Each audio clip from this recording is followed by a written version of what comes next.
আজকের BJP RSS তারা যাকে ভালোবাসে সেটা হলো দেশের গাদ্দার। দেশের গাদ্দারকে তারা ভালোবাসে, তারা দেশের গাদ্দারকে মহানায়ক বলছে। আমরা বলি মহানায়ক যদি থাকতে চায়, মহাত্মা গান্ধী হলেন মহানায়ক, মাওলানা শওকত আলী, মাওলানা মোহাম্মদ আলীরা হলো মহানায়ক। কথা ঠিক কিনা?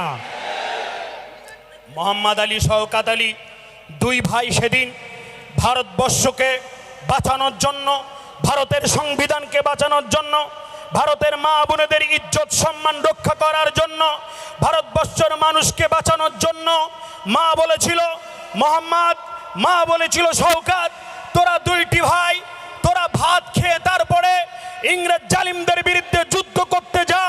সেদিন ভাই প্লিজ প্লিজ এরকম করবেন না, এরকম ভাই পানি দেবেন না, মজলিস নষ্ট হচ্ছে, ওই বন্ধ করুন, এ করবেন না, একদম মজলিস নষ্ট করবেন না প্লিজ। মোফাক্কিরুল ভাইরা আছেন, আইনজীবীরা আছেন, বলবেন।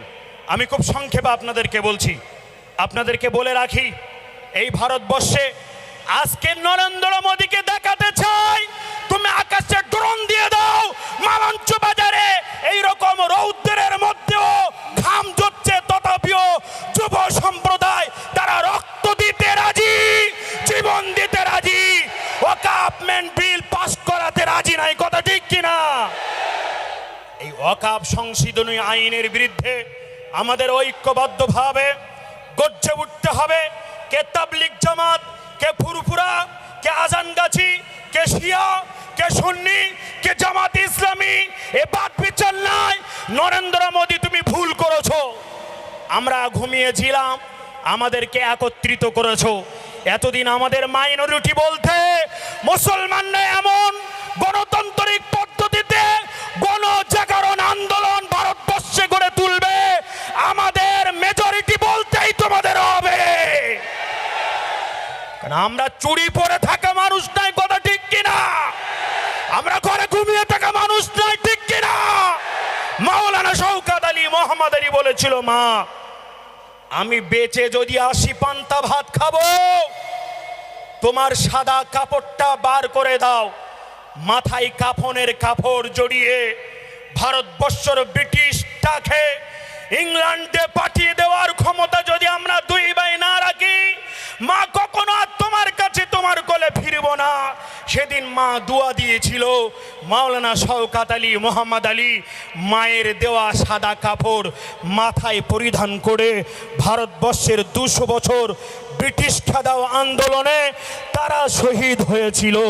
আমি মালঞ্চ বাজারে হাজার হাজার তরুণ তর্কি যুবক, আমার আওয়াল বৃদ্ধ বনিতা মা বোনেরা, প্রয়োজন হলে আগামী দিনে যদি আমরা বলি মাথায় কাপনের কাপড় পরে গোটা দিল্লিকে স্থগিত করে দেব। কথা ঠিক কিনা? আপনারা কারা কারা রাজি আছেন? দুহাত তুলুন। নারায়ে তাকবীর। আমরা সবাই দিল্লি যাব, আমরা সবাই দিল্লি যাব, আমরা সবাই নরেন্দ্র মোদী কালো হাত গুড়িয়ে দেব।